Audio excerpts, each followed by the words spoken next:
So whether uh, other agents should be used to improve hemoglobin, or splenectomy would be uh, advised in such a patient.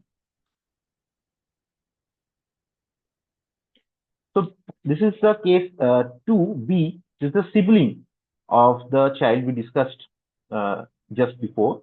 So she is currently 9 years old, and she has been diagnosed as a case of non-transfusion dependent thalassemia along with his brother at the age of 8 years, and she has a moderate anemia and the spleen which is just palpable, and she has been started on hydroxyurea therapy from last year 2023 and has never needed a transfusion till now. So her growth is around the median with a weight of 29.6 kg and a height of 136.5 centimeters. So she has been started on hydroxyurea, and we have been able to achieve a hemoglobin of 9 gram per cent pre-transfusion. So, and she has she has a very mild minimal hemolytic pacing. So since these are siblings and they have the same genetic mutation in both of them, but they have a variable quite different phenotypic expression. So how can we explain this variability between these two siblings? So case number 3 is a non-transfusion dependent thalassemia with cardiac involvement. So currently she is 9 years age and she has been diagnosed at 4 years of age with a massive splenomegaly. She had a short stature and had severe hemolytic crisis, but she was on infrequent transfusions. When she presented to us, she had difficulty in breathing and she had difficulty in climbing stairs. An echocardiogram was done this year in August, where pulmonary hypertension and tricuspid regurgitation was detected with a peak pressure gradient of 30 millimeter mercury. She has been started on supportive cardiac medication and has been advised regular transfusions. So our question to the eminent teachers that should we continue to have regular transfusion regimen for this child like we do in case where we want adequate growth in NTDD children, and if so, how long should we continue this?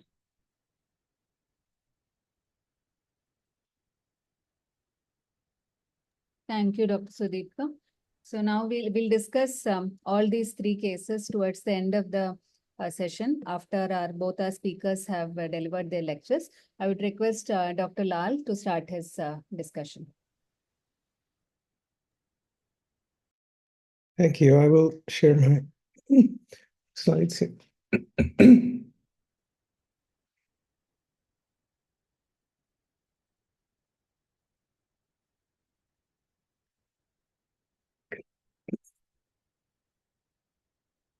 I appreciate the case presentations very much.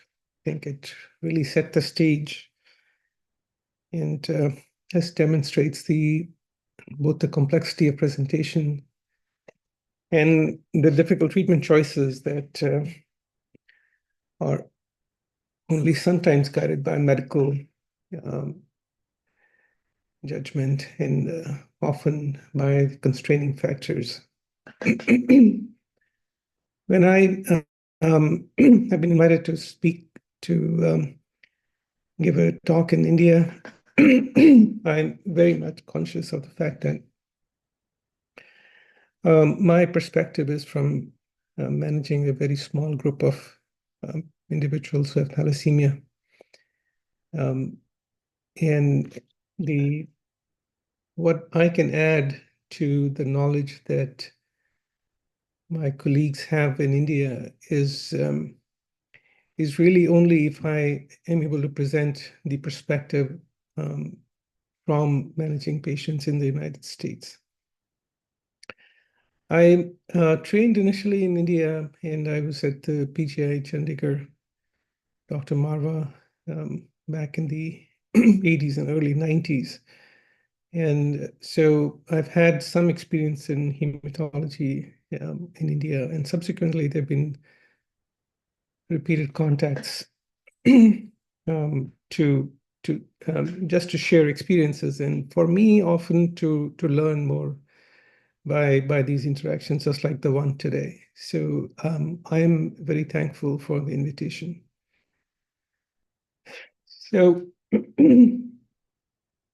as recently we've in the last 5 years or so, we've been asked by, especially by the Centers for Disease Control, the CDC, to have standardized guidelines because they're concerned about transfusion complications as a whole. And thalassemia is one of those conditions where transfusion complications tend to come to the fore because of the number of transfusions and the duration that they continue for any single individual.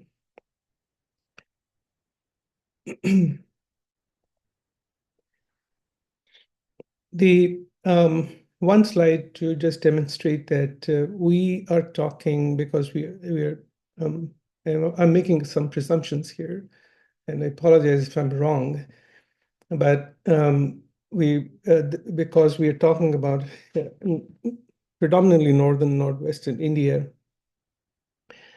I want to highlight that when we talk about transfusion strategies, we think about 4 broad categories of thalassemia syndromes: the beta thalassemia major, E beta thalassemia, hemoglobin H disease, and alpha thalassemia major. And of those, we're predominantly going to concentrate on beta thalassemia major. I think I'm right based on the cases that were presented today to focus on that. In the beta thalassemia syndromes, worldwide, this is the most common genetic or inherited anemia that's managed with regular transfusions. But the disease or the syndrome itself is pretty diverse. And we've been acutely conscious of this because in the United States, the condition affects mostly the migrant population. And what that leads to is a mix of different pathogenic mutations, and the disease expression is very heterogeneous, just like the cases that were presented. And this really challenges a standardized approach to transfusion therapy. We've been trying to move away from what Mr. Chopra had initially said, that a pre-transfusion hemoglobin and picking a certain number, that probably works for majority, but I think we're moving towards a more personalized approach to transfusion management. Within thalassemia, the introduction of the terms non-transfusion dependent, transfusion dependent has been a mixed experience. The terms were originally devised for the sake of doing clinical trials, and especially for gene therapy and interventions that were potentially very intensive. There was a need to clearly define who was transfusion dependent because only those patients were eligible for the gene therapy trials. But subsequently, it has often become a diagnostic term, and we've kind of, I feel sometimes we moved away from the traditional terms of intermediate and major. But they're overlapping in the sense that many patients with intermediate may eventually start needing transfusions, and they jump from the non-transfusion category to the transfusion-dependent category. And if we place the known the syndromes as we define them clinically, then the beta thalassemia and E beta thalassemia syndromes span a very wide range of needing no transfusions, occasional regular transfusions. And then there is the category of beta thalassemia major that I'm going to define in a moment. But where do the transfusion goals in thalassemia come from? That's been a difficult issue, and we realize that the science is imperfect, and a lot of the recommendations really come from expert consensus recommendations, and people sharing their experiences and learning from patients. But the goals can be defined in terms of a few different objectives here. First of all, there's for example, the management of anemia. So we are seeking in children, we're focusing on activity, growth, the spleen size, the bone health, making sure that the pupil development is on time and there's no cognitive impairment. And for adults, it's all the adult functioning domains in terms of work capacity, personal life, and so on. And as adult patients age, the quality of life and the bone health, for example, become very important issues. And then on the side of the ineffective erythropoiesis, which is the distinctive feature of thalassemia, and sometimes becomes more important than anemia itself. So we have to control the what we call the caloric cost of ineffective erythropoiesis, where the calories or the nutrition is being expended in making ineffective blood instead of growth activity for the child. And extramedullary masses, skeletal deformities, fragile bones, increased iron absorption from diet, or consequences of ineffective erythropoiesis. And then beyond that, I think one of the cases that was presented illustrated that even if you're not achieving the goal hemoglobin, when we start transfusing patients, especially those who have majority fetal hemoglobin, we are replacing part of the blood by hemoglobin A. And that mixture, the change in proportion of F versus A, was expected to improve the oxygen delivery in spite of not hitting the hemoglobin target. So that's the other thing, and it differentiates thalassemia syndromes and the variability of why the same hemoglobin level may be less tolerable in one patient versus another, because hemoglobin is a mixture of different species, and patients with E thalassemia, for example, behave differently at a given hemoglobin level than those who have 80–90% F. The lessons that we've learned are that we have to target both anemia and ineffective erythropoiesis in thalassemia. And sometimes the target hemoglobin that you need for suppressing ineffective erythropoiesis may actually be higher than that needed to alleviate the symptoms of anemia. And this happens in the adult world quite a bit. The people in their 30s or 40s who have hardly ever been transfused in their lives and feel pretty well can come in with massive symptomatic extramedullary masses with neurological complications or some other mass effect that requires urgent attention. So I think we've grown to understand that what's distinctive about the transfusion in thalassemia is our need to pay attention to ineffective erythropoiesis. So there has been some science behind this in the studies that I'm showing here back from the 1990s, this one from Israel, on the effect of, in adults, I think these are in their 20s, who had their resting energy expenditure measured during a transfusion cycle, so before and a week later.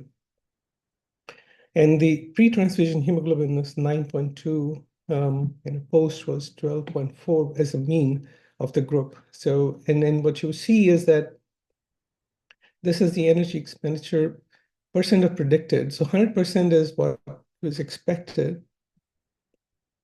And patients had much higher resting energy expenditure when their hemoglobins were in the 9s for the transfusion. And post-transfusion, as the hemoglobin level improved, the energy expenditure fell. And this is the wasteful energy expenditure in some ways, because the anemia requires the heart to work harder, and because the ineffective erythropoiesis is turned on, there's also increased protein turnover, which is of to no utility.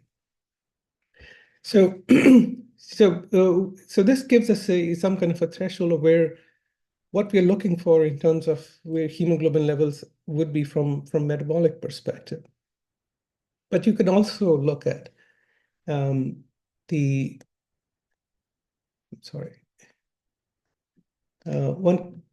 could also look at how well are we suppressing the erythropoiesis, the endogenous erythropoiesis in thalassemia. And for that, there are two measures that were used, and they're essentially linked together. And one could say that maybe serum erythropoietin is probably the best marker for that. And how does that correlate with the pre-transfusion hemoglobin? And then serum transferrin receptor has been was used for, and I think it's still used as a marker how expanded the erythron is in the body. So in both these cases, so if you first looking at the EPO, for example, as the pre-transfusion hemoglobin levels increase, there's a sharp reduction in the serum EPO levels, and you get the moment you go down to less than 9.5 or so, there's a rapid increase, and the same thing happens showing the erythroid activity below 9.5 or so. There's a sharp increase. But what they also, the authors show that there's a pretty wide variability in terms of where an individual patient will fall on that curve. And then finally, also a caution against overtransfusion. And this is a comparison of there was a period of time in thalassemia history when patients were in some centers were being kept at a pre-transfusion hemoglobin of almost 12. So here, and then subsequently they were switched down to a more moderate transfusion regimen. And this figure here is a comparison of blood consumption versus mean pre-transfusion hemoglobin. And when patients were kept at hemoglobins pre-transfusion over 11 or so, their blood consumption was quite significantly higher by almost 30–40% compared to when that was lowered. So there is an in-between optimal number somewhere, but it may vary from patient group to patient group, if not from any one single individual person. So where do we stand? And then there are other pathophysiological markers like hepcidin and erythroferrone that have also been shown to cycle during the 3 to 4 weeks in between transfusions, to show that, but they have, like the other markers, I think they all basically say the same thing, that there is an inflection point around between 9 and 10, below which all of these things will rapidly increase. So if one looks at these and then tries to answer the question, well, what is a successful transfusion therapy in thalassemia? Then we would, it probably boils down to just saying that this is the reversal of anemia and marrow hyperplasia. So that's the goal, which in children would lead to normal physical appearance, normal growth, and normal activity. And in adults, it leads to normal functioning in both the professional and personal spheres. So that's our guideline for what is success. And the focus of the contemporary management of thalassemia really is health-related quality of life. So we are successful if our patients look, feel, and perform normal. So we went through a phase of trying to identify why we need transfusion goals to be reiterated. And we looked at the studies that have been performed in children and adults. And the thing that has changed, and I just want to make this point, that for a long time, and traditionally even now, we think of thalassemia as a childhood illness or a pediatric illness. And that's actually is not true anymore. You're a child only for the first 18 or first 2 decades of your life, and most patients will be an adult patient for a much longer period of time than they would be as receiving pediatric care.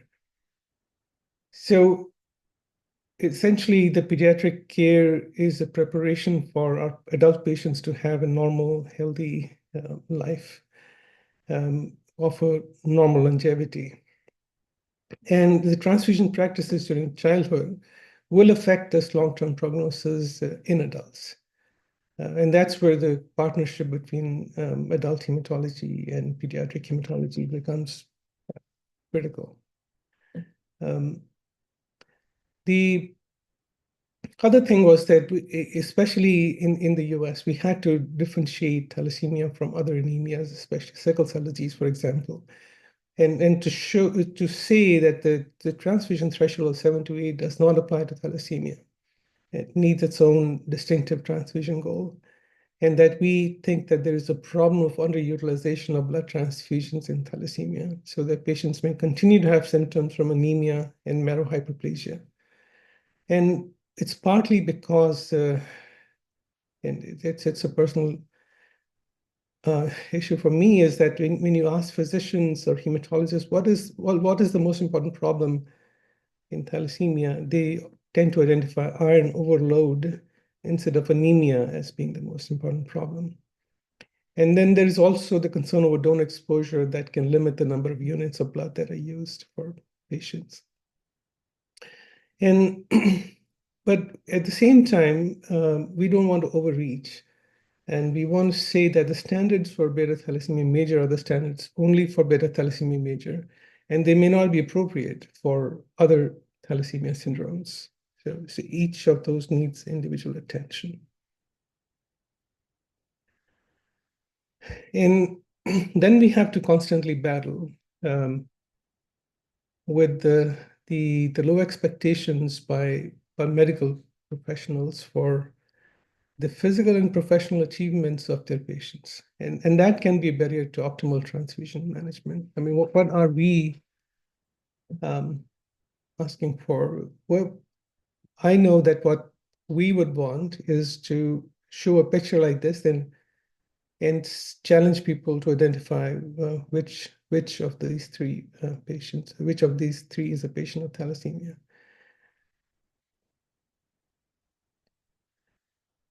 And taking the theme of iron overload and its concerns one step further, we have been reiterating now that the transfusion plan should not immediately take into account the iron overload that will come with using transfusions. which means that the chelation plan has to be separated from the blood transfusion plan. So that has to be developed based on the patient's needs of where the hemoglobin levels are, what kind of syndrome they have, and this presence of spleen, the growth, and all the other factors that come. And then once you have an optimal transfusion plan, then you come in and you devise an iron chelation plan that will support the continued use of an optimal blood transfusion plan. And here I want to just mention that there are certain reasons for these transfusions that are specific to the US at this time. And that, but I have a feeling that there's increased population mobility in India, and then we are going to possibly see something similar to this. And that's because we have a mixed population of beta thalassemia, E beta thalassemia, and alpha thalassemia here. And the other thing is the red cell antigen disparity between donors and recipients, who the donors often tend to be Caucasian, and there are not as many Asian and Middle Eastern people who are donating blood. But we do have an assured availability and safety of blood supply. I think, and that belief in the blood supply has led to us adopting chronic transfusions for symptomatic thalassemia intermedia patients. And I think this is exactly the cases that were presented today. Because the barrier to starting chronic transfusions is much lower in our case because of the resources compared to the number of patients. And then the other issue is the decline of splenectomy. In spleen, you just can't get away from it. It's either you take it out or you don't take it out. And I think that the overall trend has been that splenectomy has declined as a methodology to manage thalassemia. And we have recognized that the reason spleen gets bigger is because the hemoglobin levels are kept low. But if you did keep the hemoglobins high, then the spleen will decrease in size. So in these cases, aiming for lower hemoglobin or not transfusing a patient can be counterproductive. And I think I have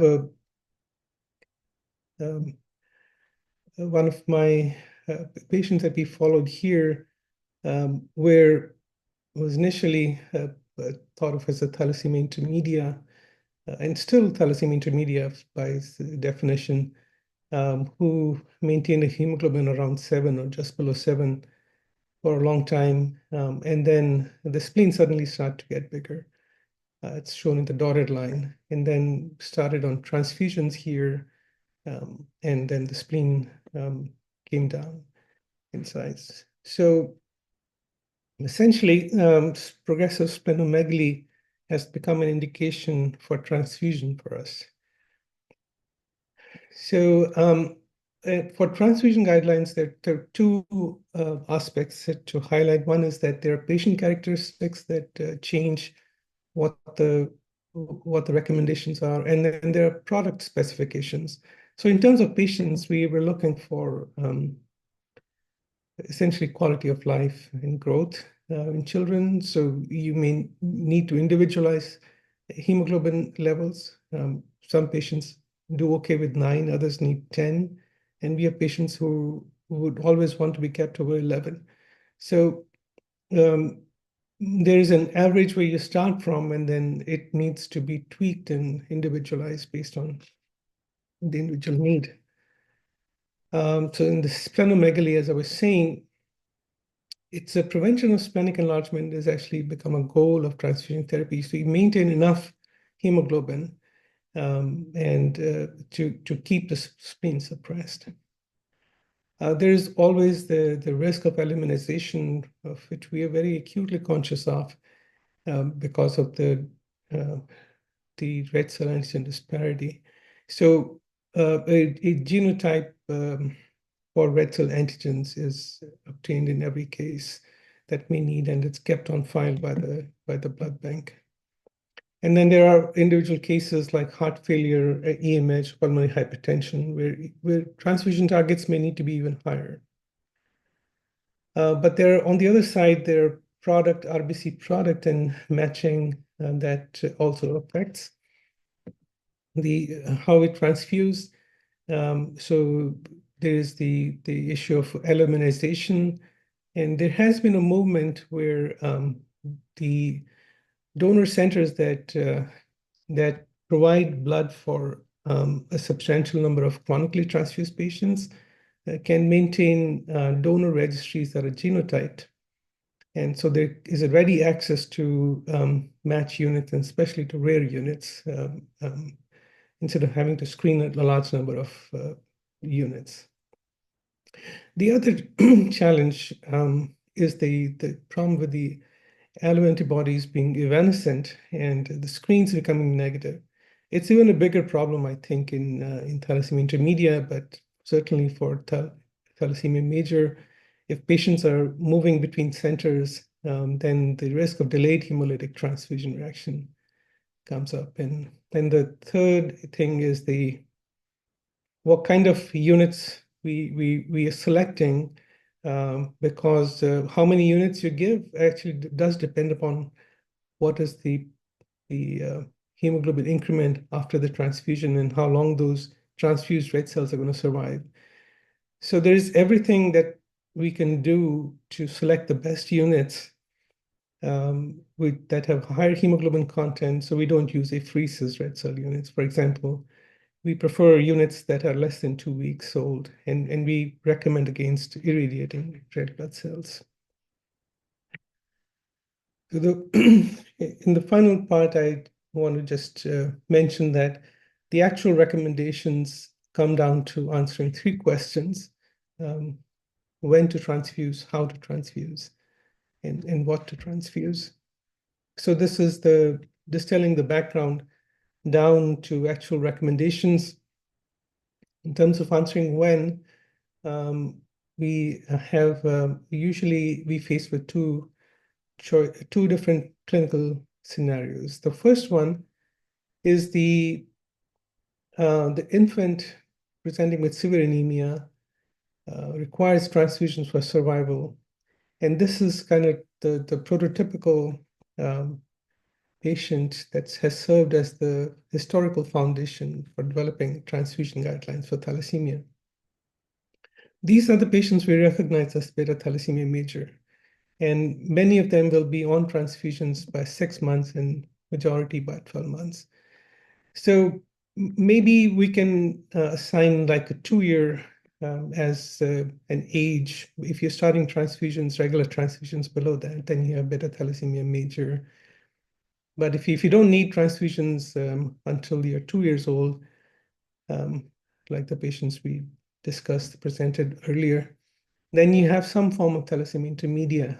And in these cases, you're looking at a balance.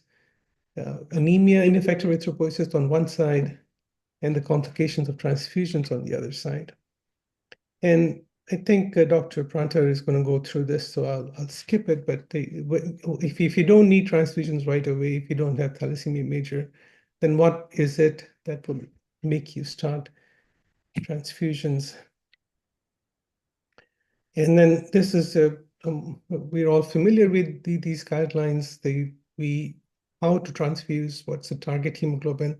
The starting hemoglobin is 10. But there are individuals with other forms of thalassemia that can do okay with lower transfusion numbers too, and some may need more. Frequency, we recommend 3 weeks for most cases, but younger children and thalassemia intermedia, 4 weeks is also okay. There are recommendations around what kind of how much blood to give each time. And for adults, In children, we are transfusing by volume, and in adults, we transfuse by units, and up to 4 units may be needed for the larger adults. And there are other volume considerations. For example, for most people, younger patients now have intact spleens, and they have higher transfusion needs routinely. And that's just something we accept, and we modify their chelation regimen accordingly. And then there is the recommendation for rate of transfusion, and this is also an individualized based on patient tolerance.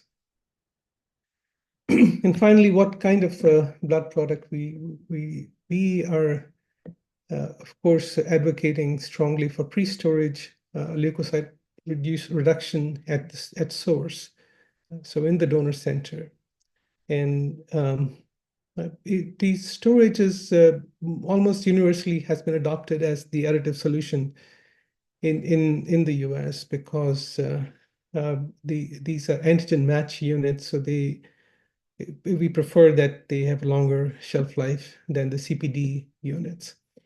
But when possible, we select units less than 2 weeks, and blood banks understand the need to do that for people on chronic transfusions. Many patients need washed red cell units to deal with allergic reactions.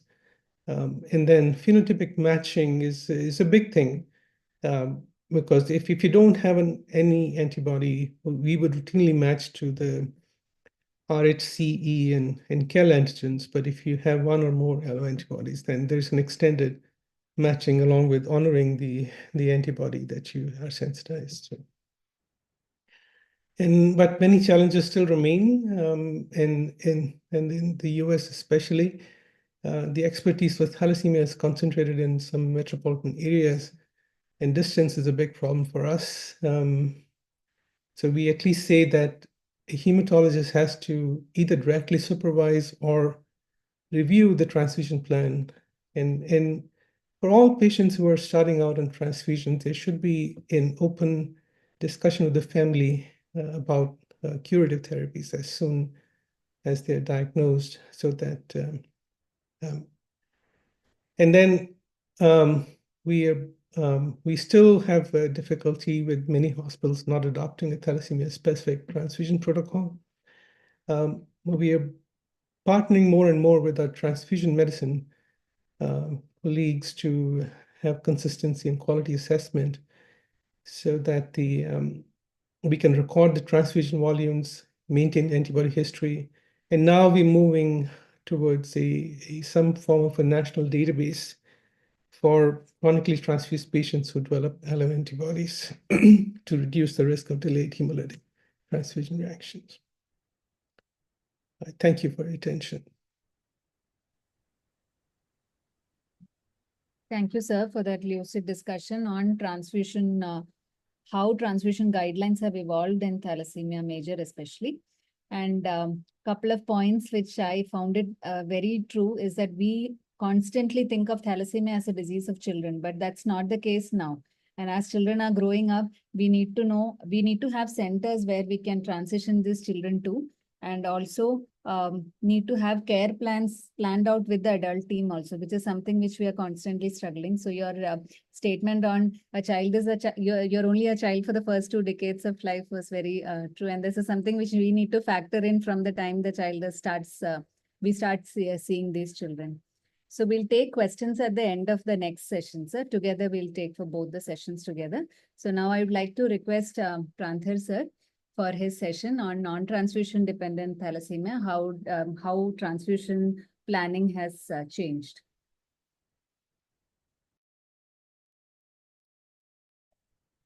Thank you. Thank you, Ash, for that nice, insightful, astute delivery.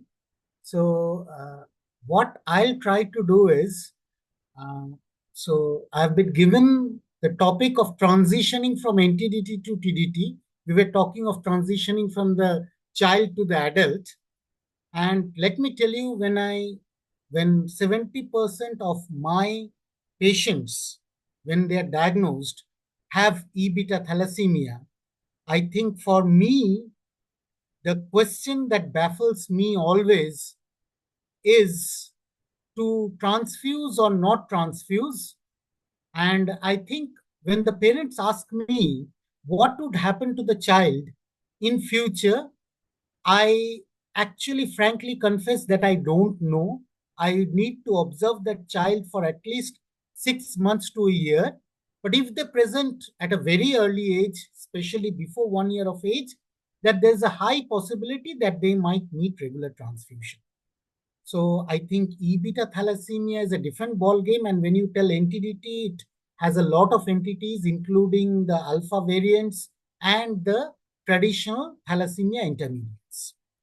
So I think for the younger audience, I would like to share the questions which baffle me even today.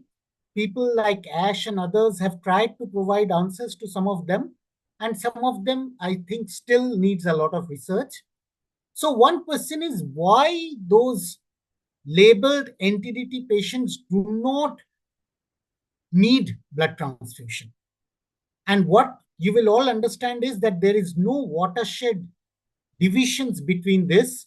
So a person who is NTDT today can become TDT tomorrow, can become NTDT again. And that's why I think for us physicians, it is very important that we don't label a person like that. Because then there are problems in management, especially when they go to a peripheral center. If you have labeled them as an NTDT, then even when the person is deteriorating, they might not start a transfusion plan. There are problems with insurance and even with the policymakers. The next question, which still baffles me, is how do I diagnose an NTDT? So, the guidelines say, okay, you do a genotype, but genotype-phenotype correlation, in spite of looking at so many things, has not proven to be the ultimate holy grail. And that's why I think monitoring them clinically and watching the circumstances which under the patient is operating is equally important. And how do I become sure that it is an NTDT? Because once I label the person, which I told you not to do, but still we are compelled by certain regulations, legislations at time to do it, how can I be sure that it is non-transfusion dependent?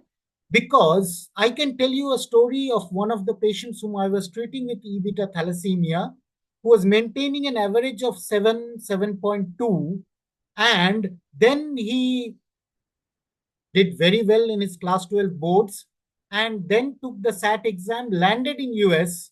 I do not know to which center he went, but he was told that your hemoglobin is less, you should be transfused. And that boy came back to us and said, I will carry on my studies in India because you were good, you were not transfusing. Now, these are the myths and these are the perplexities which still baffle me. And the question which is there in the mind of the patient as well as the treating physician is, will he or she become a TDT in future? Because there is ample data to show that as they approach adulthood, one is during growth and development, adolescence, and as they approach adulthood, there are a number of changes, be it in erythropoietin, hepcidin, and other modifiers, and they can become a TDT then. And then the question which I am always asked by those same patients is, now is it like taking insulin? Is it like being on an inhaler? Do I have to take transfusion throughout my life? And I am not the right person to answer these questions. Maybe Ash will help me at the end. But when I decided to discuss with you that, when does an NTDT become a TDT, I thought I'll go through these guidelines. There are also guidelines on management of alpha thalassemia, but because of constraint of time, today my discussion would be restricted to NTDT beta thalassemics, which are the maximum number of patients in my country and especially in Eastern Europe. So the first question, why are the NTDT patients not dependent on transfusion? You have heard a lot about the primary modifiers, the secondary modifiers, the tertiary modifiers. The most important thing is, and as Ash was highlighting, is ineffective erythropoiesis. And so if you co-inherit alpha thalassemia, and then your alpha is also low, that makes you a better person. And so some of the patients are fortunate enough to have reduced number of unpaired alpha chains, so there is less of precipitation.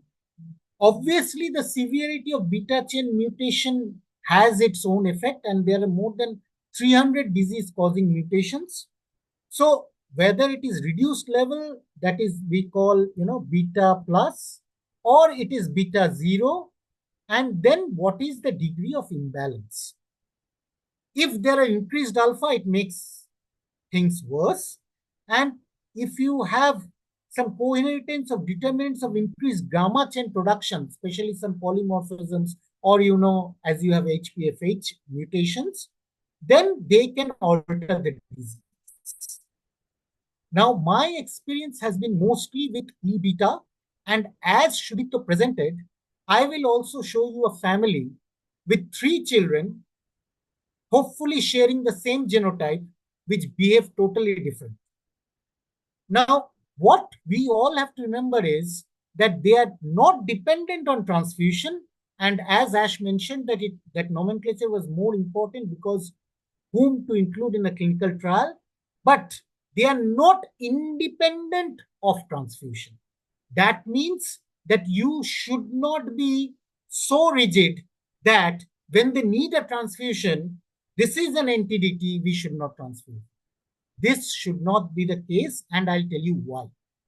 So there have been a lot of publications. I have taken this from Musalam's paper in How I Treat in Blood.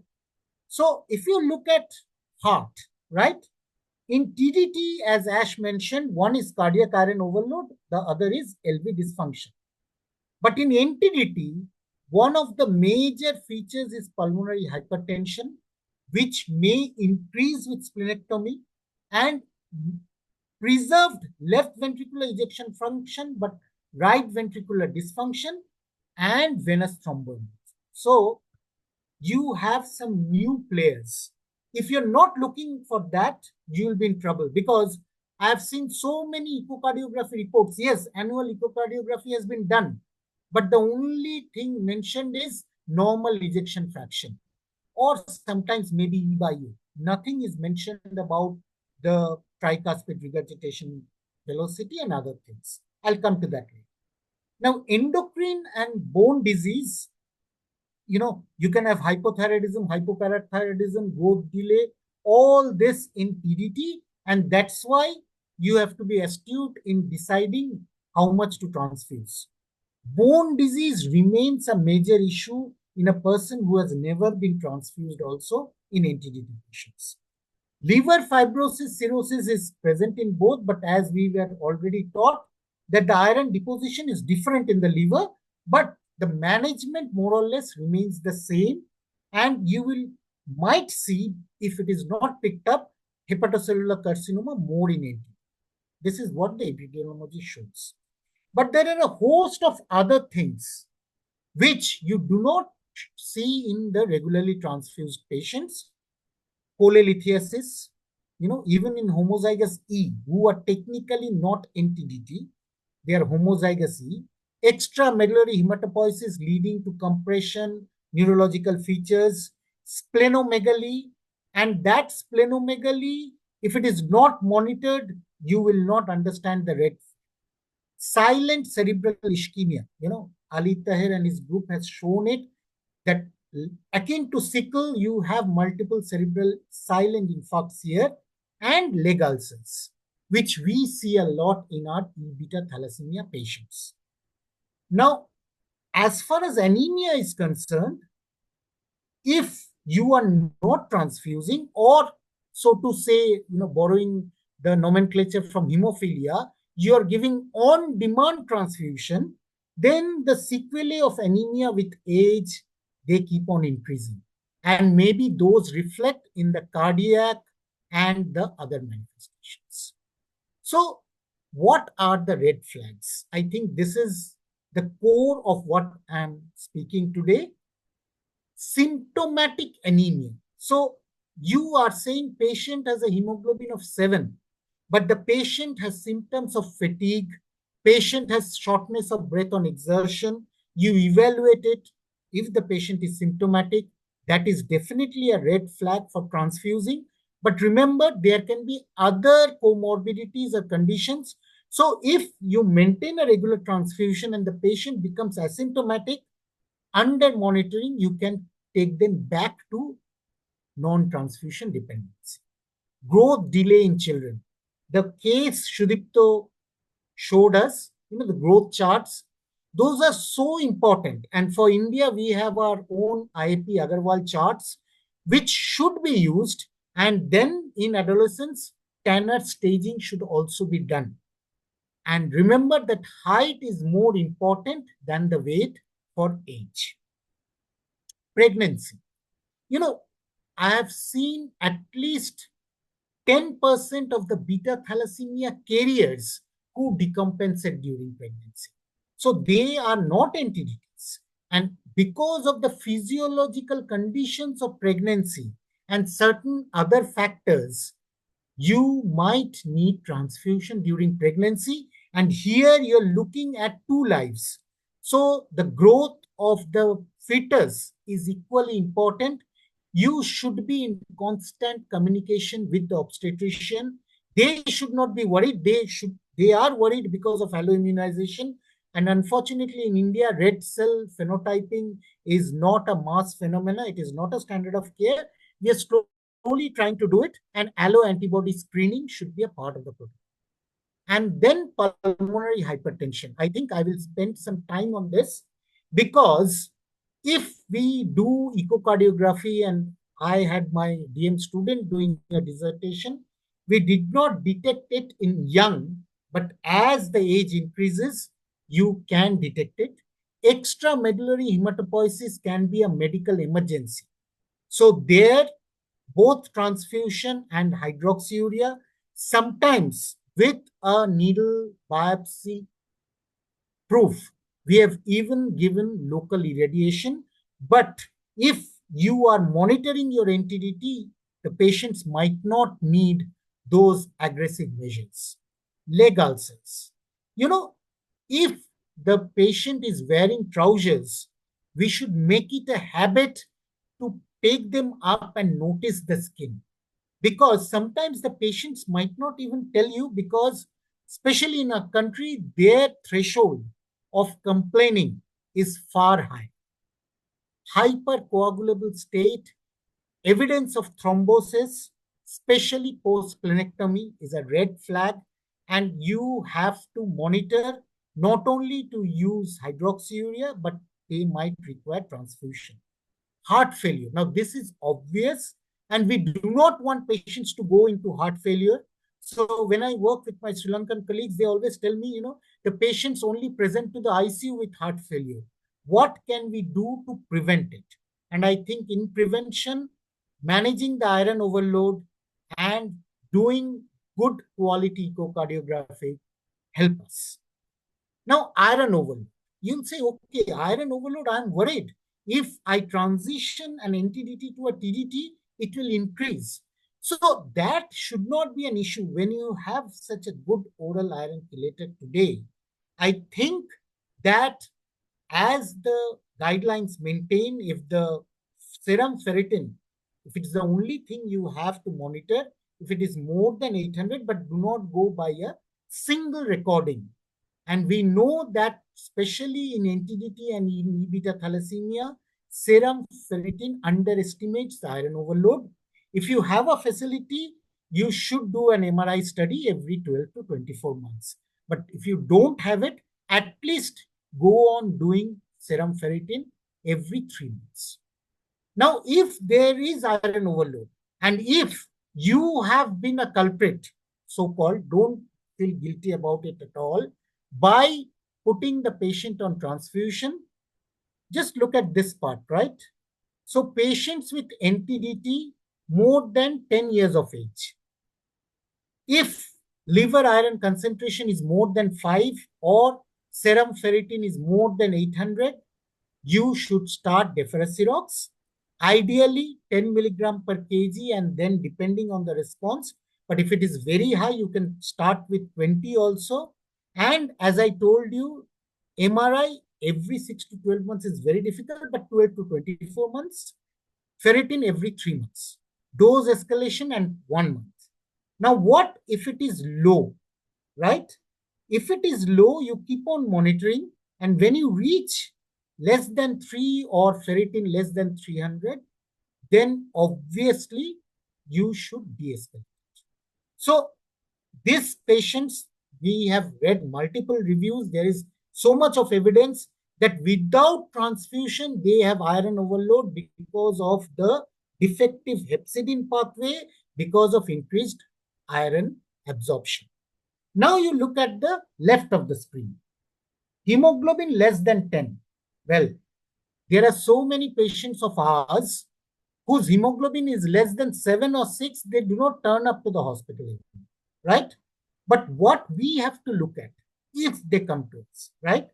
So symptom or anemia related morbidities, and then we have interventions to manage short-term and prevent long-term symptoms or morbidities. So I've told you the red flags. Now, if patients are older than 18 years and they are rich, that means they can afford luspatercept, you can try it. Otherwise, blood transfusion, then also keeping an eye that you are using complete blood group phenotype, looking for alloantibodies if you have started transfusion late, and looking for secondary iron overload. Hydroxyurea, patients with XMN1 polymorphism or LEPOR or delta beta, but frankly speaking, in E beta, unless they are frankly transfusion dependent, in our center, we try hydroxyurea for 6 months in such patients. If there is a clinical trial, again, unfortunately, we being the powerhouse of thalassemia, we have very few clinical trials with the novel agents till now. And then these are all there, which should be on your wall, and they should be conveyed to the patients also. So in a study, it has been proven that the average consultation time in India, if you take all clinics, primary health centers and the corporate hospitals together, is less than 2 minutes. So you might forget. It is better to have a checklist, better to have either a patient ambassador or a counselor or an advocate who checks these things are being done or not. Even BMD has to be monitored every 24 months. And as I told you, skin inspection is very important. Now, coming to the consensus issue of pulmonary hypertension. How far will you go to look for pulmonary hypertension, right? You should at least go in for an annual echocardiography, especially after 10 years of age, because pediatric echocardiography, the human resources are limited. And if you look at the TIF guidelines, they say patients with thalassemia intermedia or E beta thalassemia, all adult patients, splenectomized patients who have never been transfused or minimally transfused, who have elevated platelet counts, right? Patients with elevated NRBCs. And for that, you need to see that you're getting the corrected TLC count, because so many times in Tier 2 or Tier 3 cities, I have seen report mentioning all those NRBCs as white cells. Patients with a hemoglobin level less than 9 or elevated markers of hemolysis, right? Patients with iron overload, history of thrombosis, and with other conventional risk factors for pulmonary hypertension, which have all been listed in the guidelines. Now, why does pulmonary hypertension occur more in 18, right? If you remove the spleen, that adds to it. There is iron overload. With age, it increases. Lack of transfusion actually contributes to it. Previous history of thromboembolism and a low hemoglobin less than 10 contributes to it. And those NRBCs in the circulation all contribute. But remember, whoever is doing the echocardiography, they have to look at the TRV jet, right? And if the TRV jet is more than 3.2, it is recommended that you should do a right heart catheterization and VQ scan. Now, that cannot be a standard of care in India, unfortunately. But nowadays, there are certain other protocols. You can talk to your cardiologist. They look at tissue Dopplers and other things, and they can tell you whether there is evidence of pulmonary hypertension or not. And those who are in the gray area, whether they're symptomatic or not is very important. But if the patient has anemia, it is very difficult to decide whether that symptom is due to anemia or due to pulmonary hypertension. Please get a cardiologist who is interested in the care of thalassemia in your team, and you can think of novel things, including machine learning and other parameters, to solve the problem of pulmonary hypertension. Now you might ask me, okay, how many of the entities will eventually become TGTs? There was a paper presented as a poster in last year's ASH. There they showed that the transformation rate was 41%. But the total number of NTDT patients was 34, right? And there were only 2 hemoglobin E beta thalassemia patients. They had also alpha, they had also intermediate. But what they found out in the real world, in the clinic, was the reason for initiating regular blood transfusion. And remember, these are not isolated. So all patients had fatigue, which was one of the indications.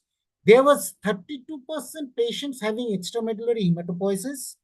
Hemoglobin was less than 7, and their protocol was to start transfusion, and that was 8%. So not the hemoglobin alone actually mandated it.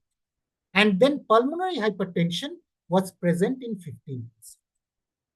Now, if I talk of E beta thalassemia, you can all go through this article published in Lancet Global Health in 2021 from Professor Weatherall's team along with Nancy and Anuja, and you'll understand how different every patient is, because they also tried to stop transfusion. In fact, in this cohort, very few patients were on regular transfusion, but a lot of them had undergone splenectomy. And what we saw in Sri Lanka was, in spite of splenectomy, there was a significant number of people who still needed transfusion. So we should not think splenectomy as a cure-all kind of thing. It has to be an individualized decision. As far as hydroxyurea is concerned, you'll be amazed to know, I do not know, I reviewed the literature about 6 months back. Till then, the Cochrane said that ours was the only randomized controlled trial, which we had published more than 10 years back, where we saw 10 milligram per kg was doing well, even 5 was doing well. Now the standard is that you start at 10 and you go to the maximum tolerated dose. For people like us who never had a trial of luspatercept or similar molecules with us, we tried thalidomide under a clinical trial setting, and this is what we published, and it was working in a group of patients. There are similar studies from China, and if you want to look at our neighboring country, there is even a publication from Pakistan in combining hydroxyurea and thalidomide. But till to date, they can be only used in a clinical trial setting because they need monitoring. And we have seen constipation developing in a lot of adults. And another important thing is thyroid dysfunction. And in spite of low-dose aspirin use, we have seen deep vein thrombosis. But this is what we do because it is affordable. Now coming to, if we look at the family physician setting, right? So sometimes the patients are not diagnosed and they are managed with transfusion alone. So this was actually advocated by VIP in 2013. It has been included in the guidelines also, that there should be at least a complete workup. You know, sometimes even iron deficiency is misdiagnosed. And if you do not have this hemoglobin typing and DNA analysis, please refer it to a hematologist or a thalassemia center when it is our duty. It is not that we are the best. We are still learning. But I think by looking at the patient and the data and monitoring them, we can do a better job. Now, this patient, I have taken her permission. Let me tell her story. She is 14 years old. She is in class 9. Her height and weight are all between 50th and 75th percentile. She has had normal menarche and her liver iron MRI and cardiac iron MRI showed normal values. She has been on hydroxyurea since 4 years of age, and currently the dose is only 5 milligram per kg. Her average hemoglobin is 7 to 7.2. She plays in a school football team. She is also a good swimmer and she usually stands first in class. But I still do not know whether I am doing the right thing. So I'm sharing it with you and we can discuss. Right? We could not even trace his parents. He is adopted. He is E beta thalassemia, and we tried hydroxyurea. The spleen was increasing in size. Then, under a clinical trial where people above 8 years of age were being treated with thalidomide, very low dose, along with low dose aspirin, we started it. The spleen has regressed. The spleen now is 2 centimeter palpable. His height is between 10th and 25th percentile. His weight is between 25th and 50th percentile. And his mother is afraid that I will start transfusion. I am monitoring the child. I've told them what the red flags are, and still I do not know whether I am doing the right thing or not. So maybe we'll discuss when we discuss Sudipto's cases. Another thing which is not even described well in the guidelines is what is the psychological impact if I switch an NTDT to regular transfusion? What happens to the patient? What happens to the family? And then if you talk of logistics, when even the TDTs are sometimes being transfused, but average hemoglobin of them is 7, because there is a gap of more than 100,000 units, at least in my state. So then you tell them that you will need regular transfusion. Maybe we have seen the echocardiography, and we have even under a dissertation done right heart catheterization. I think this impact on the parents and the child and even the adult is something we should look at. So this is a visual abstract where, Saliba, Musallam, and Tahir have discussed that there are certain issues, how you diagnose them, how you manage those who do not have clinical morbidity. I showed you some of them. How do you manage the anemia and ineffective erythropoiesis? And I think a lot needs to be learned, especially in E beta thalassemia. So Ash mentioned about clinical trials. So there are 2 types of clinical trials now, right? Fortunately, we will have some clinical trials in India also with those small molecules, which are tyrosine kinase activators. Now, within the NTDT, you have non-transfused NTDT, you have occasionally transfused NTDT, and you have frequently transfused NTDT, right? And these, when they become TDT, you can call them neo-TDT, right? That's a good thing. And if you can gain independence by clinical trials of novel therapies for TDT patients which target transfusion requirement, they can become ex-TDT, right? So this is what we are trying to do. And I think when more and more patients are on clinical trials, this is from a letter to the editor in American Journal of Hematology, 10 years after the nomenclature was discovered. So Sudipto mentioned about 2 siblings. I told you of a family, 3 sisters, all E beta. She needed transfusion once in 2 years. She needed transfusion once in 6 months. And she needed transfusion every 3 months. I have shown you this because this was the opening slide of my discussion on thalassemia intermedia 20 years back.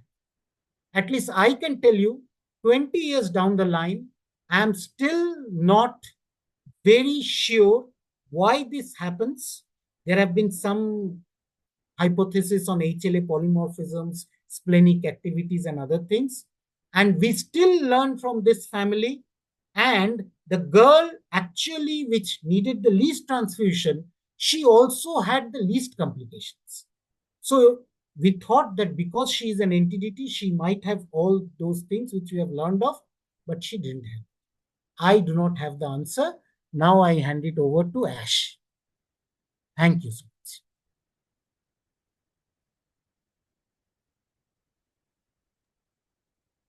Thank you, sir. We have Dr. Androla also joined on the call. I think she's in an airport, so she couldn't speak to us directly, but happy to meet you. So we will take up the questions from the cases first and then from the audience. So I'm just projecting those slides again. Yeah, so this again to remind the audience. So this was our first case which Dr. Sudipto had presented earlier. That this was a boy who was diagnosed as non-transfusion dependent thalassemia. He's started on hydroxyurea at the age of 5 years in 2017, and he's had only one transfusion till then. He's growing okay. His weight is above, so his hemoglobin is above 8, and he's growing okay in terms of height is okay, weight is not so much, and his cardiac as well as liver MRI seems to be okay so far. So he's not on any chelation currently. So now that he's 12 years, the question was till the time he is 18, is there any significance? Do we continue the same or do we need to transfuse him? Because he's okay as far as height, but weight is still on the lower side and he has slight hemolytic facies, which the parents seem to be okay with. So I think we are currently treating him the same way. So I would request opinion from the audience as to how, as an opinion from the experts as to how they would manage the same or differently. Dr. Lal and Dr. Chakrabarti. I think Ash can start the ball rolling. Yeah, so this is, I don't think any of these cases are straightforward. That's why they're being presented. So to be objective about these kind of decisions, we have listed out the criteria for starting transfusions. And my sense is that this child does not meet those criteria at this stage. The one thing I would watch out for is pubertal delay, which I think is all very likely to happen. And although I don't think it will be pubertal failure, I think it will be a pubertal delay. And that can be an issue for psychological reasons when other children in the same class and same grade are growing rapidly during puberty. So we try to actively manage, be a little proactive about that in counseling and so on, and let them know that their time will come. They will grow late, but they will grow. But I think if there's a real concern about any of the physiological parameters that Hunter has described in great detail, if any of those are met, then yes, we would transition to transfusions. But at this stage, Hunter, I don't know if you feel otherwise. I don't seem like it needs to be transfused. Could you just mute that? So I completely agree with you. And I think sometimes, as you rightly mentioned, that, yeah.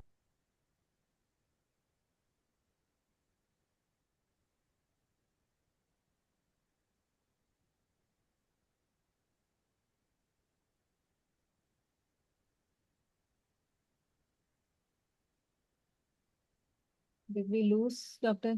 Prantha?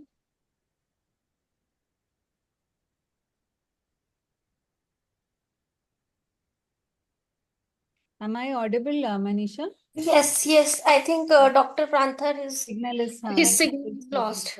Yes, sir. So you're Yeah, back. I'm back. Yeah. So I completely agree with Ash. And, as he rightly pointed out, that the family and the boy should know about pubertal delay. And not only we are proactive, they should also be proactive in following up with us. And then we take the decision as we cross the river. Okay, sir. So now going to the second case, which is slightly more difficult.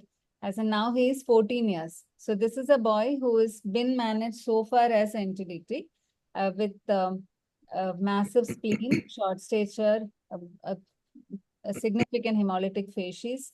He's been on hydroxyurea, never been as in transfused very occasionally. And he has iron overload in the liver. So now this was the first, this is a question actually which was not projected earlier. But in such a scenario, when there is no ferritin is still below the cutoff, but your liver iron is still there, you would start on chelation, right? So this is straightforward. And then we started him on transfusion. So it's been only a couple of months now, but still there is no significant, like 6 months have passed, no significant difference in the spleen size. So as you would agree, when there's a massive spleen, it's often difficult to get it regressed. If you're trying to transfuse also, it's quite difficult. And even the hemoglobin also, we've never been able to achieve a hemoglobin which is good enough for the spleen to start regressing. So in such a scenario, at your centers, would you start them on new agents? And when would you actually consider splenectomy in this child who is at very high risk of a thrombotic tendency?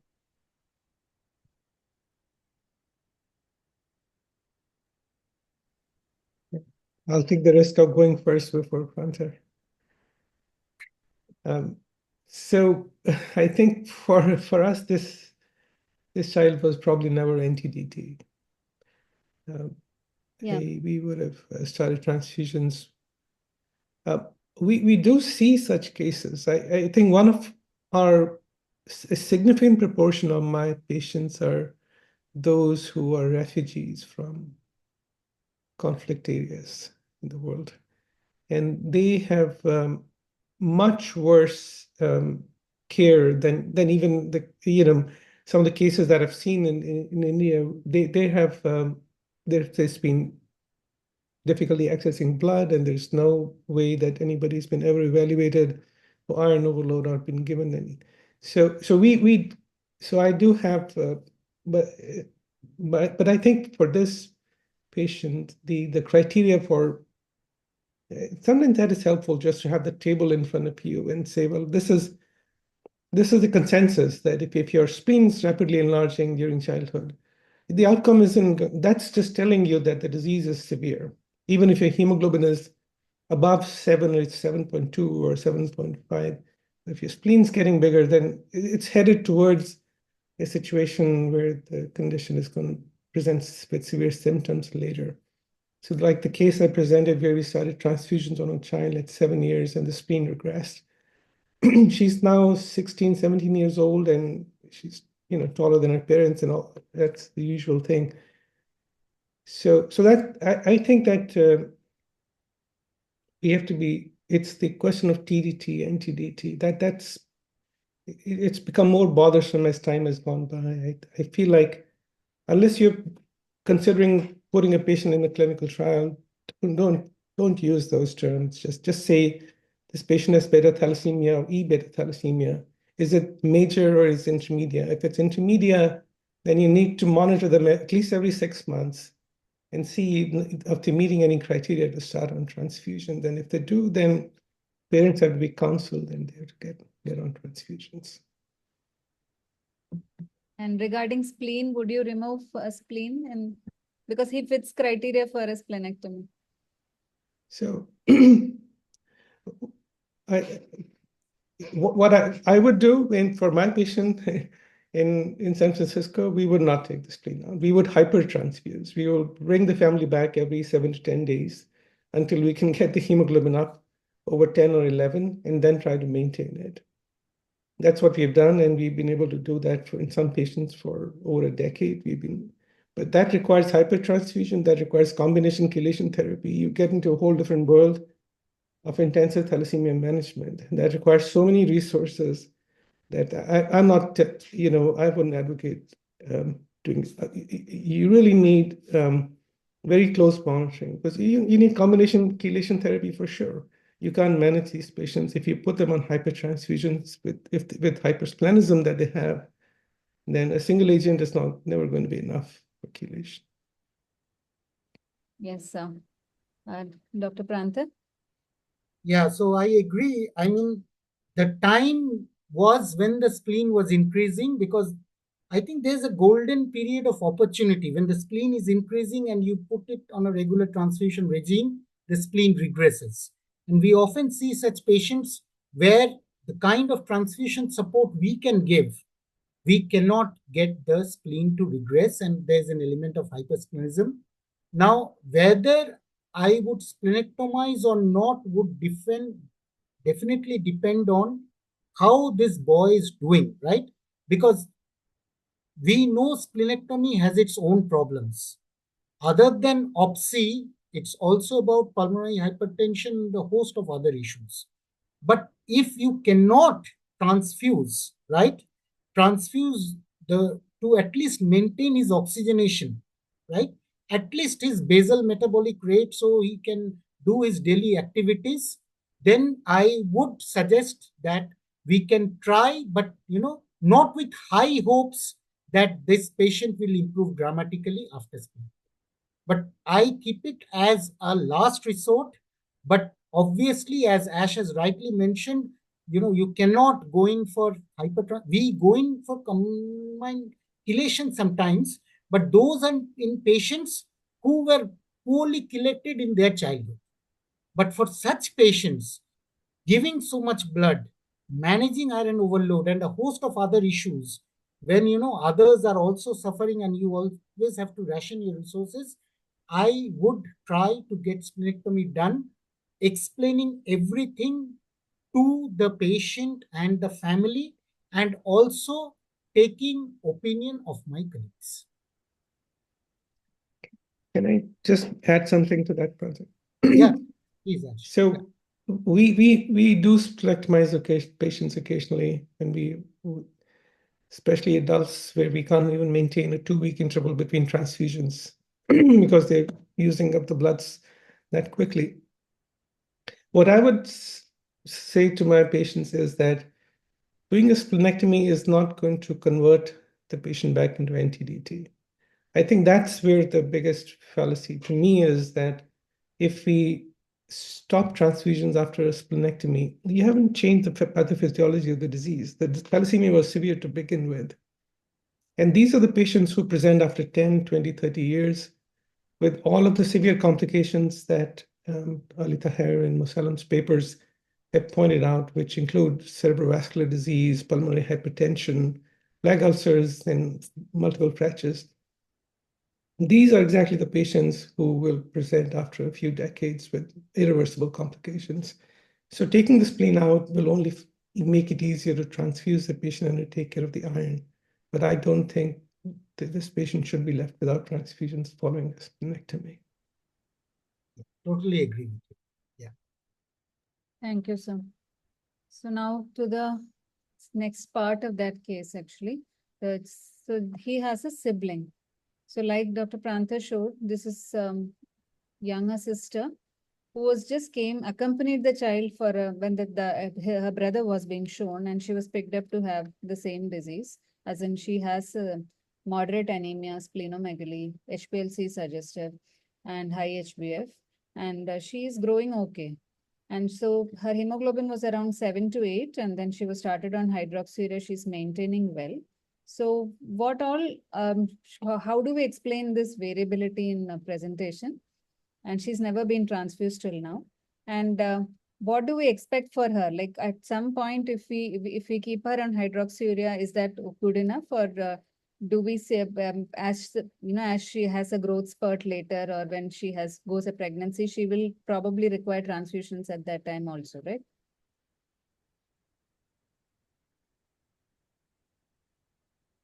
You are muted, Sahan. Brother, go ahead, please. No, I do not know. I only know that, genotype is only a part of the picture. And as I told you, how the body deals with it, how the spleen behaves. And as there have been some publications also from our group regarding some HLA polymorphisms and other things. But this is the beauty, I think, of looking at thalassemia patients, that if you clinically monitor them, everybody is different. And you can tell. So I was discussing this with Professor Weatherall also, and I remember what he told me. He said, you are saying genotypically same. You're only talking about a beta globin gene mutation. What about the others? And obviously, you know now that there are so many things going on. And we do not know. I think Ash is in a better position to do research on this. But if you ask me what to do with this patient is, just like in the first patient we had, we will keep on monitoring her and we will take decisions as the time comes and as we see what she's, how she's doing. Thank you. Ash. Right. I think the the question, and this is a very obviously the phenotypic variability is one of the biggest subjects in thalassemia, which I don't think anybody in the world will claim to be an expert in that. There, we recognize the the variability to rise from both globin gene mutations and then things that are outside of that. In siblings, we can expect the haplotypes to be identical. But as Pranthar is saying, that's only the globin gene. So the XMN polymorphisms are likely to be the same are going to be the same in both the patients. They're so proximate. But what may differ is the other quantitative trait loci, which are outside of that. So whether it's the BCL11A or the HMIP, that, and there may be other yet unknown factors that modify the ability to express gamma gene after birth.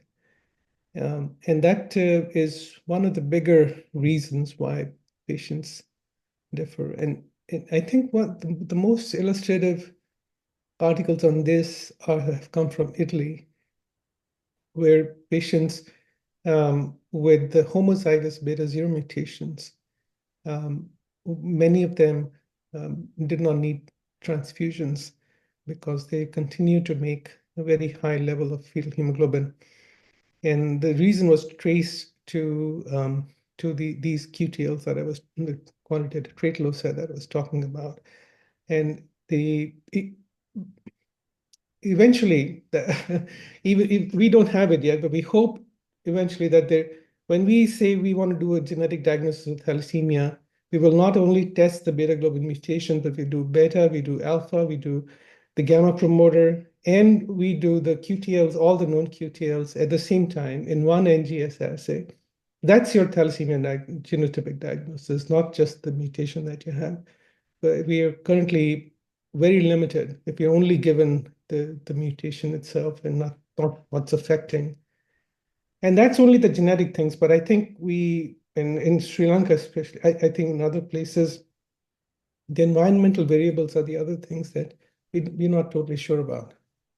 So whether that's malaria or whether there are other reasons where there might be an early splenic enlargement, but then just snowballs into more and more hemolysis and other things.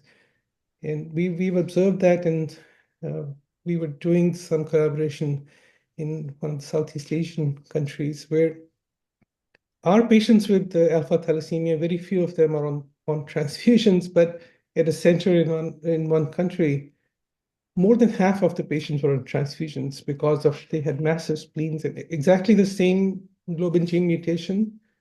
But so I think majority of the things are genetic, but there are also environmental variables. Thank you, sir. And quickly for the third case, which is because we are already short of time. So this again is this is a 9-year-old girl. She has been managed as NTDT till now, but so she's again one of 3 siblings with thalassemia. again, small children. The other ones also are managed as NTDT. But then somehow they did not have any of these complaints. So she came to us recently with difficulty in breathing and climbing stairs. And echocardiography picked up a pulmonary hypertension with TR. And since then she's been on sildenafil, and she's been advised to shift to regular transfusion. So they're from around 200 kilometers away from our center. So they're continuing transfusions there, not very regularly, but yes, they are being transfused more regularly than before. So my question was, how long do we continue? So this is a complication where we do not reverse, like in the growth of puberty, we have an option of stopping it after a while. So how long would you continue in such a patient? Is this lifelong transfusions that we're looking, or if the cardiac function improves, do we have the liberty to go back to intermittent transfusions?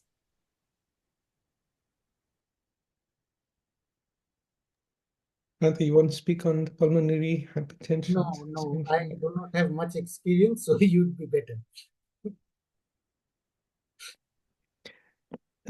So is that a single echocardiogram finding? Two echocardiogram. So this actually we couldn't trace the earlier one because she's not available recently. So this is the second one. The earlier one was a little worse. That's what the cardiologist remembers. Okay, I would think that this seems like a borderline. I wouldn't. So this has improved. So that's what he also said, that this has improved on treatment. So we don't have the original numbers. It probably doesn't qualify for a right heart cath, given those numbers. But I would say that this patient probably needs to be on transfusions for other reasons, not for pulmonary hypertension. I missed you. You would transfuse for life, for continued transfusions for life? Or? Yeah, not necessarily for pulmonary hypertension, but I think it just seems like a severe thalassemia anyway, from other features. Okay, sir. Dr. Prantha, any suggestions? No. So I think, is she was on hydroxyurea and now she's on sildenafil, right?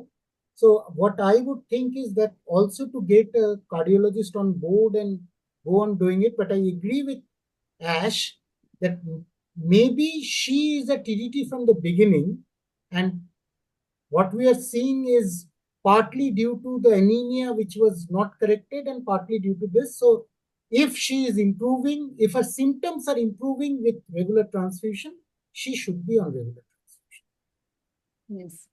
So the second and the third children. So we see a lot of kids like that who've been managed till the age of 7, 8 years as NTDT, and then they suddenly, when other things come up, they get referred. So maybe they were not NTDT to begin with. Yeah. So this brings me to the next question, which is in the chat box from Dr. Anand Prakash from Bangalore. So he wants to know, once a patient, when we transition them from NTDT to TDT, what happens to the hydroxyurea? Is there any role in continuing hydroxyurea in these children? Well, the only one specific indication that we continue hydroxyurea is when transfusions are started for extramedullary hematopoiesis. In most other cases, we are trying to suppress the bone marrow with transfusion with adequate hemoglobin. And that's not a situation where hydroxyurea works very well. It requires some marrow stress to produce its best effect. So we usually we will not keep the two together, but I've seen being done in many places. That's fine too. If you think it has an effect on the total transfusion needs, then perhaps you could continue it. But that we usually don't do the two together. For our center, actually, what we do is, if someone does not have a very, within the TDT also, it depends on the frequency of transfusion. Now, when we start regularly transfusing and we see that it is a fairly regular transfusion, then we do not continue hydroxyurea. But it is regular, but still not that frequent. We sometimes continue. We do not know what it does, but theoretically, what Ash has said is absolutely correct. that it best works when we are not transfusing. Yes, sir. So the next question is why, from Dr. Suganya, why is pulmonary arterial hypertension more common in NTDT than TDT? Oh, there's been a lot said on that topic, and it has to. So in beta thalassemia, it's more arterial, and the hypercoagulability and red cell membrane damage and endothelial damage are the things that play a part in it. And it's potentially preventable for that reason by even by giving aspirin. It seems to maybe reduce the risk of pulmonary hypertension, but so that's why it's more common in splenectomized patients who are not being transfused, is because all of the cells, red cells, are endogenous red cells that have membrane abnormalities, and they interact with the endothelium, and there's also hypercoagulability from high platelet count and those. And even there's some amount of nitric oxide depletion we have seen in sickle also. So there are a number of factors actually. So when you transfuse, you give normal cells. If you try to make it very simple, these abnormal cells can more predispose to endothelial dysfunction and vascular. So how would hydroxyurea help? It's still bringing up endogenous. Yeah, but hydroxyurea also has a nitric oxide donating capability, which has been proven in certain studies, and it may also contribute to endothelial function, because even if I take an example from the Impian world, in essential thrombocythemia also, it plays a role in decreasing them. But I am not a bench scientist, so I cannot tell you all the mechanisms. This is what I know. Thank you, sir. Another question from Dr. Prachi Jain. I think this is the second, two more questions after this. So when to start and subsequently stop transfusions in NTDT with primary amenorrhea and TANA stage 1 for a child who is aged 16 years now?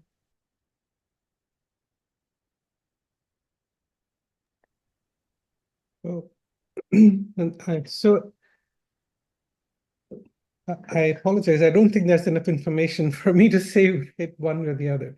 I would, I think the first thing we would do is an endocrinology consultation in these cases, and then look at the set of criteria, whether the child actually meets. So if there's no endocrine reason for the amenorrhea, then yes, could potentially be a reason to even try transfusion. But I don't know what the baseline hemoglobin level is, what the growth has been so far, what is the bone age, So there are many other things. What's the family history of people onset, and so I would start in these cases. We always start with an endocrinology consultation, and then decide based on that whether thalassemia is the likely reason. Sir, sorry, can I add on the information that you just asked? Yes, sure. Yeah, so endocrine evaluation has been done in this child, and the most likely cause is because of the iron deposition, because of the thalassemia per se, that she's having these things. And the parents have come to us now because now the child has started to feel that her peer groups, her other friends, are like she's different from other friends, and that is why they've come. So what should we do? Sure. So iron overload, you mean in a non-transfused, the patient has never been transfused, right? She has never been transfused till now. Yes. I think it's a little have been unusual. like around 8 with hydroxyurea. Yeah, it's slightly unusual for endocrine failure like this to happen in non-transfused patients because they tend not to have a lot of extra hepatic iron. So one thing to just to figure it out is to do a pituitary MRI if one of the neurocenters can do an R2 and look at the pituitary. And I think that would be the definitive answer, whether there's iron deposition there or not. but Oh. but the response then, if it's from thalassemia, is that you would try 1 or 2 years of transfusions to see if you can move things along. Thank Okay, you. thank you. Another question. If a patient has had history of thrombosis and has been splenectomized, hemoglobin around 10 on hydroxyurea with elevated WBC count and platelet, should the patient, and he is on ecosprin as well as anticoagulation, should the patient be on regular transfusion or occasional transfusion? Again, I think the question is not very clear. So if Dr. Jatin is on the call, you can unmute and discuss. Nancy, please go ahead. Yeah, I think so. The thing is, what kind of thrombosis occurred, and so because you are giving both antiplatelets and anticoagulants already, and you said the hemoglobin is 10 and patient is splenectomized. Was that right? Yeah, Okay. that's what's written. Okay, okay. Presuming it's NTDT splenectomized with a history of thrombosis on hydroxyurea, patient has a hemoglobin of around 10. Right. Well, firstly, before thinking of transfusion, I would look at why this child got because whether there were other risk factors for thrombosis, that would be one of the approaches. Because if someone is maintaining that, then what was the mean hemoglobin level prior to splenectomy? Is the question there? No reply yet. So let's go to the next question for shortage of time. So Yeah. I'm Dr. Priyanka Chauhan. How long should we continue thalidomide and hydroxyurea if patient responds to the same? Should we taper and then stop? And what will be the long-term effects of the same? We have experience of long-term use of thalidomide in adults in myeloma setting, but not in children. Yeah. So in children, obviously, the safety again is there. Even in adults, we always say that it should be under a clinical trial setting, right? Because hydroxyurea, it has been used for more than 20 years in sickle and other conditions. Even in thalassemics, there are a group who have been done it. So we know about the safety. Thalidomide does not have that kind of a safety profile. But if it is working, and then when do you stop it? It's $1 million question, because once you stop it, you will obviously not be getting the benefits, whatever it was providing, be it in the rise in fetal hemoglobin, the hemoglobin level, or suppressing the marrow, or decreasing the spleen size. So I have had patients on hydroxyurea for more than 15 years, and unless something has happened, like in 1 or 2 cases I saw in the later half, they were persistently having leukopenia. So we adjusted the dose there, but usually do not stop hydroxyurea if it is working and if it has met whatever our target was. Ash, what would be your opinion? So I don't have any experience with thalidomide, but hydroxyurea is for sickle cell, as you know, it's a lifetime medication. It started right around when the child turns 1 year old, and it's given throughout life.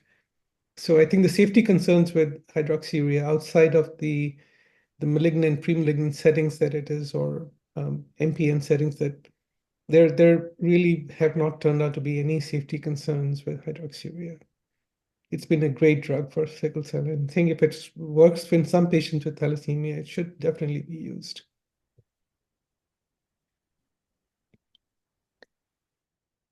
Thank you, sir. So I think we finished today's session. Thank you again to both of you for that wonderful talks and for the discussion that followed and for answering each one of our questions.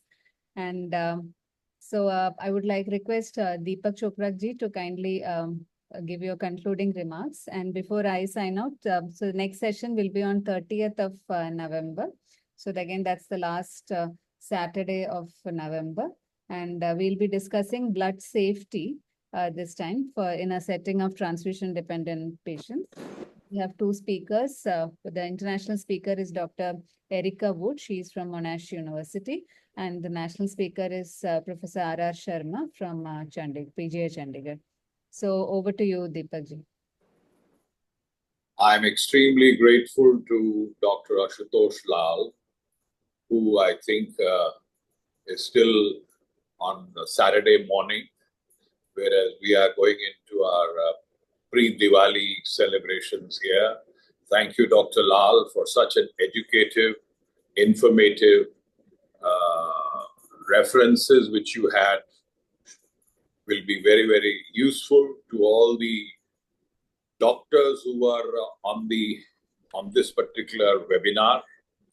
Dr. Chakravarti, you are a known eminent personality from within the country. I'm sure many of the faces and many of the persons who are attending the webinar have been your colleagues or have been consulting you off and on. All the information which you shared and the guide that you have been to many of us over here is always going to be very, very useful.